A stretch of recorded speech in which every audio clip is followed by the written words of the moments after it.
Can't nobody tell me nothing. Or something, dude. Got us a little training other people's video here. This is coming in from Henry Polderman. He says he needs help with overall consistency. So we'll see what's going on here in the gameplay real quick and see if I can give him some advice. So yeah, overall consistency.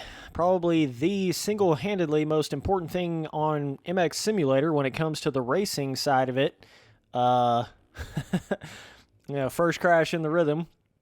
Consistency is everything when you get into racing, especially the pro 450 racing. Like, if you're not consistent, you're not going to do good. I don't care how fast you are. It literally doesn't matter. Like, one wreck does not make up for being wicked fast. It really doesn't. Like, in the long terms, everybody's fast in the pros, pretty fast. At least, like, there's a lot of people that are fast enough to go what is required as the race pace. You know what I'm saying? There's a lot of people that are that fast, but there's not a lot of people that can run that race pace lap after lap after lap after lap and never have at least one little mistake, one little wreck, one little pop off. So I felt like I've been pretty good at that. It's a lot harder to be consistent whenever there's a road on the track. I know that makes it very difficult because, you know, you go across the track one lap and you can go this fast and all of a sudden a kicker's, plopped up over a jump and you can't really see it, and then you're flipping over the bike before you can say Bob's your uncle. So the road definitely makes it a lot more difficult to be consistent like that, and that's what you've seen in my riding in the past couple years, being like really consistent. Like, I'll get in the front or I'll be doing really good, and then all of a sudden I'll wreck and have like 2 or 3 wrecks right in a row. That's because of the road. I mean, that's literally why that's happening. So yeah, overall consistency, I mean, it's just a matter of don't ride over your skill level. That's all there is to it. And when you get to the top level of the pros, it's so, that qualifying lap and the fast lap and all that is so different from what the actual race pace is going to be. So I feel like a lot of people get confused. They think they have to go a lot faster than that because they see this wicked fast qualifying lap time, but that doesn't accurately represent the race pace. So then therefore, those people think they have to ride a lot faster, and then they wreck, and then they don't ride at that race pace level. In all reality, the race pace level is not really that wicked fast. Like, it's not. What I like to call, like, basically, if you got this lap time every single lap and never wrecked, you would win the race. That's what I call the race pace level. There may be some people that run a second or two faster this lap or that lap or whatever, and maybe they'll go a little bit faster, but you don't have to go any faster than that to win the race. You know what I mean? That's what I call the race pace. So that's what you need to focus on. You need to focus on what's that lap time that you can consistently run lap after lap without ever crashing, because that is the key to racing, people, is don't crash. Hit all the obstacles and don't crash. That's the 2 biggest keys right there. Because if you're not hitting the obstacles properly, then you're going to get landed on. You're going to be inconsistent. That's what you should be focusing on. As long as you're hitting the jumps right, and you don't have to be wicked fast around the corners. It's not like you have to be, Ricky Carmichael whipping it around the corners and shit. You just have to be consistent flowing around the corners. Just carry your speed all over the track. And once you find that race pace, then it becomes a lot easier, especially if that race pace is your speed level or under your speed level. Then you can tone yourself down to the race pace level and ride at it at a really consistent, in a really consistent manner there. But yeah, I mean, for you, obviously this is a little bit of a weird track because this is that one track that has all those little pre-made little shitty ruts on it that, you like lose your front end instantly on. You can't really see them too good because they're kind of trying to build it around the road. Dude, this corner right here, I don't care who you are, like, you're just about going to wreck in that corner unless you tiptoe in your Jordans because of the way the little pre-made ruts are, and the fact that there's not really any cush to the ruts on MXM.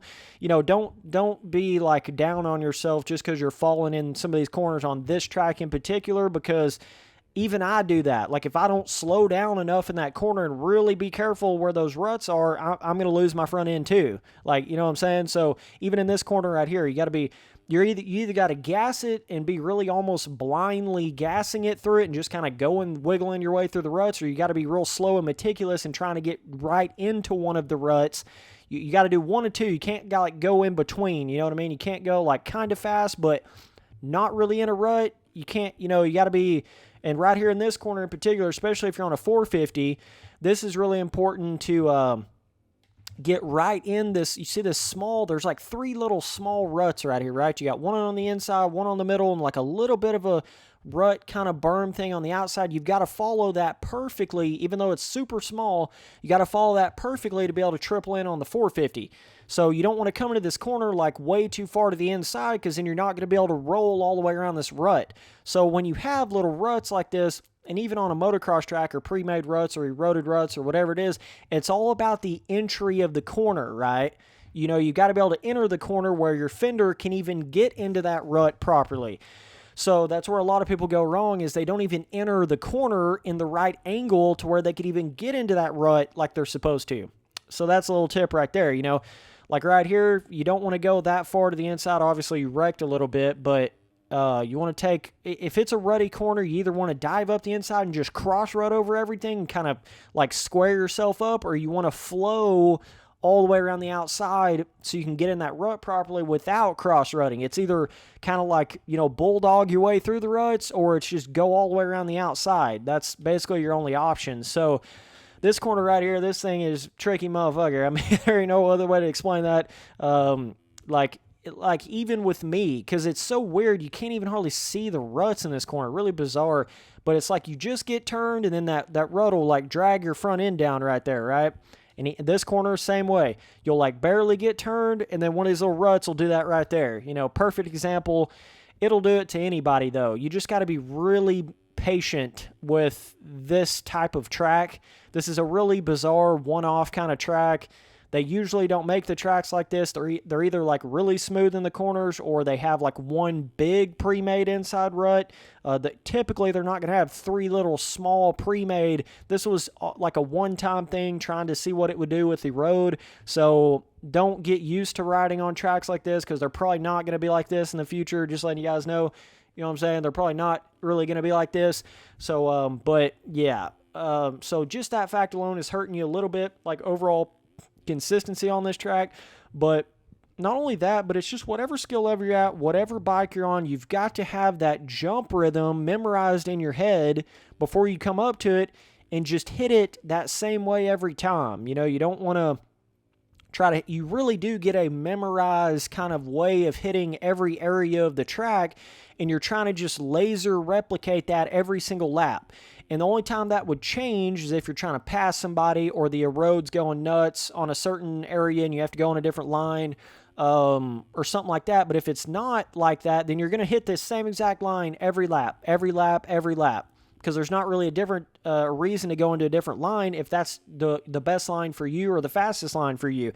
But it's all about what kind of line is the best line for your not only skill level, but also your riding style. There's certain occasions where like some fast dudes will be hitting a certain line, and I just can't get fast out of that certain corner the way they hit it, or that certain jump the way that they hit it. So you have to have this ability to just go your own way. You have to have this ability to not care the way anybody else is hitting something. Just hit it the best way you can hit it, the most comfortable way you can hit it, to be able to hit that same line every single lap for 20 plus laps in a row. I mean, that is a lot of laps. The 450 main events, that's a lot of laps to not wreck. You know what I'm saying? Especially when you got lappers and you're racing people. And so the real goal is to hit the most comfortable line. That's the goal. That's what I call the race line. You're not going to hit some crazy big 5 quad huck that's a 1 out of every 10 lap chance of hitting it. You're not going to hit that shit in a main event unless it's like the last lap or the first lap and you're trying to jump away from a bunch of dudes. Those are the only occasions you would hit something like that. But once you get really good at this game, you learn hitting those stupid big lines like it's not even worth it in the long-term race scenario, because all it takes is one wreck and one full dismount, and that's going to cost you 5 to 10 seconds right there. You know how hard it is to make up 5 to 10 seconds when it gets to the last like 10 laps of a 450 main event and everybody's super consistent? That's really freaking hard to make up 5 to 10 seconds. To be fast enough to make up 5 to 10 seconds on the top 5 guys, you got to be hossing. You got to be blowing and going. You don't want to wreck again So it all comes back to consistency. Either way you want to look at it, if you wreck, you got to have consistency to catch back up. If you ever wreck, then not only do you have to have consistency, but then you got to have consistency and speed to catch back up. But if you never wreck, then you just have to have consistency. You see what I'm saying? And it makes it a lot easier on you when you just worry about your own self, ride your own race. I know they always say that, I'm just riding my own race, dog. But, you want to do that and really not worry so much about this like alienated speed that someone ran in a lap time that's not really accurately representing the race pace and the true speed of the race, especially when they start having the road get deep. Like, that race pace is going to get a lot slower than that fast lap time, dog. A lot slower. I'm talking 4, 5, 6 seconds slower in some occasions than that wicked fast lap time that one guy ran on one lap after running 100 laps on that track. Like, don't let that shit get to you, you know what I'm saying? Worry about your race. Worry about the race pace. Worry about what line is going to be better in the racing. What are you doing? Are you racing or are you trying to get a fast lap time? Like, what are you trying to do here? You know what I'm saying? It's like you're trying to race. You're trying to win a race. So worry about the racing. Worry about the race line. Qualifying is such a small element to it, especially with the fact that the gate pick is not that big of a deal on MX simulators. Really not. Most tracks, it don't matter. You could have the best gate in the world and still have 10 dudes run into you in the corner randomly. You know what I mean? So gate pick's not that big of a deal. As long as you're top 40, man, there's been so many times I've qualified top 40, like 40th, literally qualified 40th, and like got, a top 5 in a main event or a top 10 in a main event, and I qualified 40th. It doesn't accurately represent shit. People way over-exaggerate the fast lap time aspect of it. Consistency is the key to MX Simulator racing. It's way more important than being fast. It's 100 times more important than being fast, because you can be fast all you want, but if you can't be consistent, you're nobody. Now, if you're consistent, but you're not super, super fast, you have a chance. You see what I'm saying?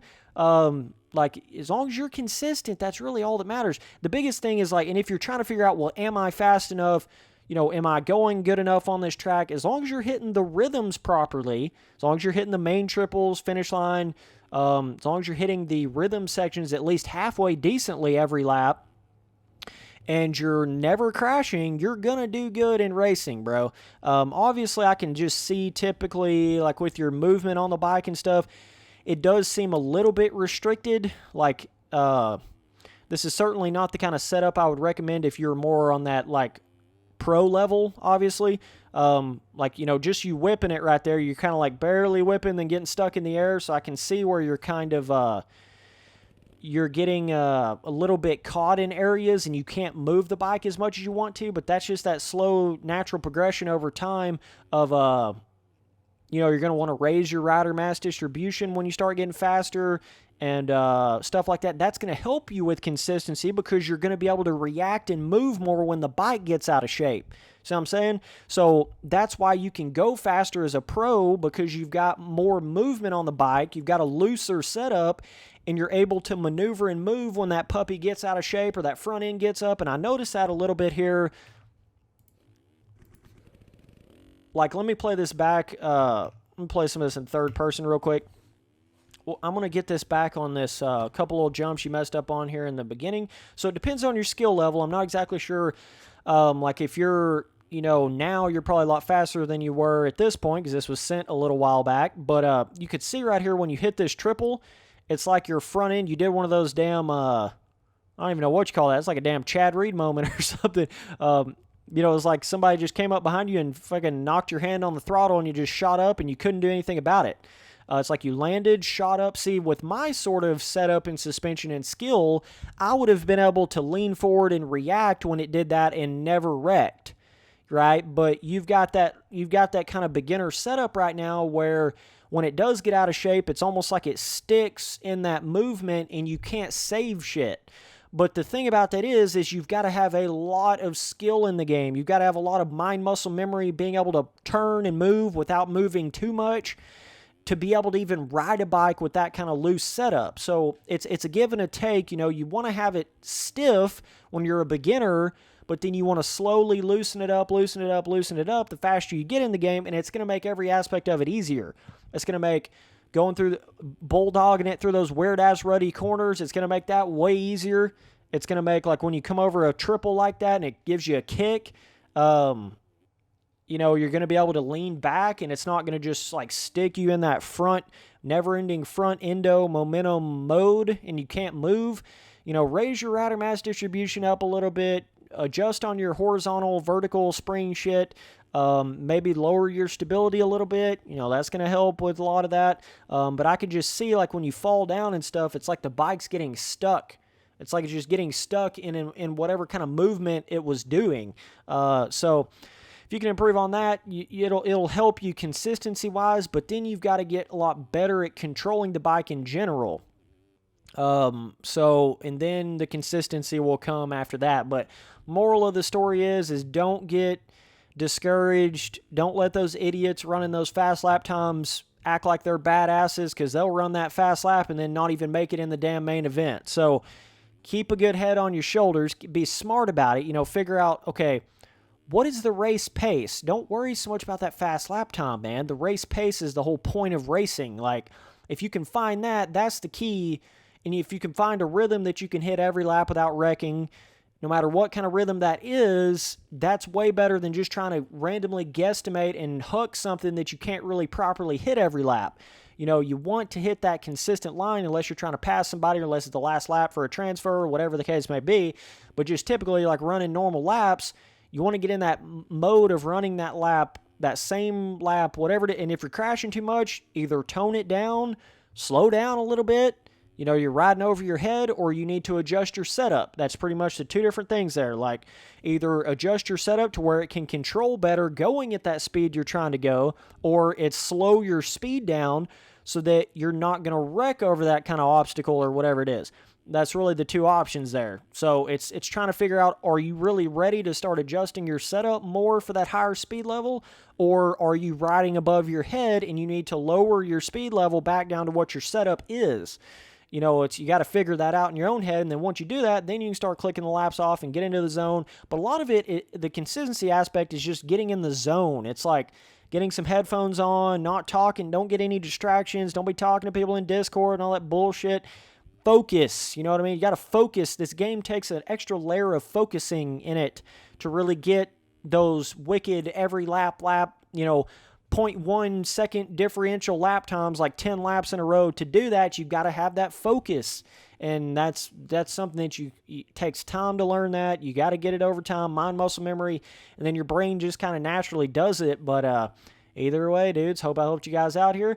You can hit me up on my email address to send me in your gameplays to train you on MX Simulator. My email address is just Spencer Turley, no space, no capital, @live.com. It's just Spencer Turley @live.com. So no capital S or T or space in between or anything like that. It's down in the description below at the bottom if you want to hit me up with your... it's also on my front page banner as well. My email address is there as well. If you want to send me in any sort of training footage and stuff, I'll eventually get to you. It may take me a little while, but I will get to you. So, yeah, dudes, appreciate you guys watching all the videos. Later.